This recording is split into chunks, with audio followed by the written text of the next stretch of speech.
यीशु मसीह के नाम में आप सबको जय मसीह की। आइए हम निकालेंगे इजरा की किताब 7 अध्याय उसका 9 और 10 पद। यहाँ इस प्रकार से लिखा है। पहले महीने के पहले दिन को वह बेबीलोन से चल दिया और उसके परमेश्वर की कृपा दृष्टि उस पर रही। इस कारण 5वें महीने के पहले दिन वह यरूशलेम को पहुंचा, क्योंकि इजरा ने यहोवा की व्यवस्था का अर्थ जान लेने और उसके अनुसार चलने और इस्राएल में विधि और नियम सिखाने के लिए अपना मन लगाया था। आप यहाँ देखते हैं किस प्रकार से इजरा ने जो है परमेश्वर की व्यवस्था का अर्थ जानने और उसके अनुसार चलने और इसराइलियों को जो है उसके विधि और नियम सिखाने के लिए अपना मन लगाया था, और इस कारण जो है परमेश्वर की कृपा दृष्टि उस पर रहे। तो उसी तरह से आज हमको भी जो है अपने मन को जो है व्यर्थ बातों पर नहीं लेकिन परमेश्वर के वचन पर लगाते हुए और जो है उसके अनुसार चलते हुए और दूसरों के लिए भी आशीष बनते हुए या दूसरों को भी उसके वचन को सिखाते हुए जीना है।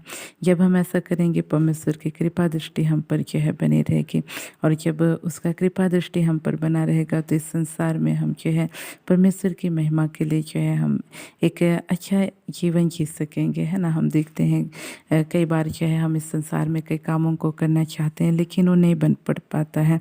कई बातों में हम असफल हो जाते हैं क्योंकि जो है हम परमेश्वर से अलग होकर के उन कामों को करते हैं। हम देखते हैं यीशु मसीह ने कहा कि तुम मुझसे अलग होकर के कुछ नहीं कर सकते।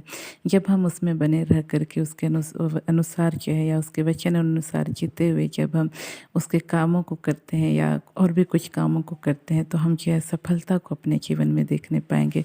लेकिन जब हम उससे अलग होकर के उन कामों को करना चाहें तो हम अपने जीवन में हार को ही देखेंगे। इसलिए आज हमको चाहिए कि हम जो है परमेश्वर में बने रहें, उसके वचन पर अपने मन को लगाए रहें और जो है उसके अनुसार चलें और दूसरों तक भी उसके वचन को पहुंचाएं। इन वचनों के द्वारा परमेश्वर हम सबको आशीष दे।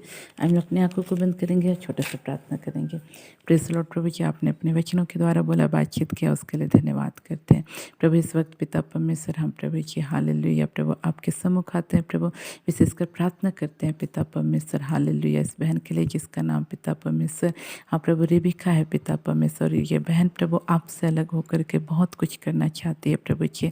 हाँ पिता परमेश्वर इसके जीवन में प्रभु कई सपने हैं, कई योजनाएं हैं प्रभु, लेकिन ये अपने आप को प्रभु आपसे प्रभु अलग कर चुकी है पिता परमेश्वर, और जिसके कारण प्रभु इनके सपने प्रभु या ये जो सोचती है करना जो चाहती है प्रभु वो इसके जीवन में नहीं हो पाता है। कई बार कदम जरूर उठाती है प्रभु लेकिन फिर प्रभु जी इनके जीवन में प्रभु हार का सामना करना पड़ता है। प्रभु इस बहन की सहायता कर प्रभु कि आपसे अलग होकर के नहीं लेकिन प्रभु आप में बने रह करके प्रभु हर एक कामों को कर सके। प्रभु हर एक उन भाई बहनों के लिए प्रार्थना करते हैं प्रभु जी जो कुछ अपने जीवन में करना चाहते हैं लेकिन असफल होते हैं।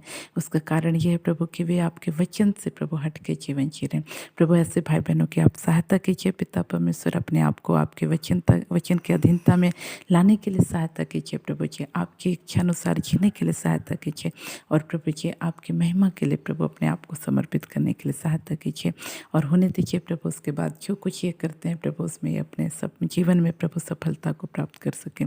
इस वक्त प्रभु जी उन तमाम भाई बहनों के लिए मैं प्रार्थना करती हूँ पिता जो नाना प्रकार की बीमारियों से ग्रसित है प्रभु जी, चाहे उनके जीवन में प्रभु जैसे भी बीमारी है प्रभु जी। हाँ पिता परमेश्वर, चाहे गले में दर्द प्रभु जी, चाहे प्रभु जी आँखों में प्रभु जी हाँ प्रभु सूजन प्रभु, विशेषकर एक भाई है प्रभु जी इसके आँखों में सूजन है प्रभु जी, तो अनुग्रह कर प्रभु और इसी वक्त प्रभु तेरे चंगा करने वाले सामर्थ प्रभु इनकी आँखों में यीशु के नाम से बलपूर्वक उतरने पाए प्रभु, और यीशु के नाम से इनकी आँखों का सूजन पूरी रीति से इसी वक्त यीशु के नाम से छाता रहने पाए प्रभु जी। इस वक्त मेरे साथ मिलकर प्रार्थना करने वाले हर एक भाई बहनों के लिए प्रार्थना करते हुए चाहे जैसे भी इनके शरीर में तकलीफ है प्रभु जी, पेट का दर्द, कमर का दर्द प्रभु, सर्दी खांसी, जैसे भी प्रभु जो भी बीमारी है प्रभु यीशु के नाम से इसी वक्त इनके जीवन को छोड़ करके इसी वक्त यीशु के नाम से छाते रहने पाए पिता परमेश्वर। ऐसा ही और उसको धन्यवाद, सारी आदर सारे माँ आपको देते हैं। बद ने प्रार्थना सुना, धन्यवाद। इन प्रार्थनाओं को यीशु के नाम मांगते हैं, आमीन। आप सबको जय मसीह की।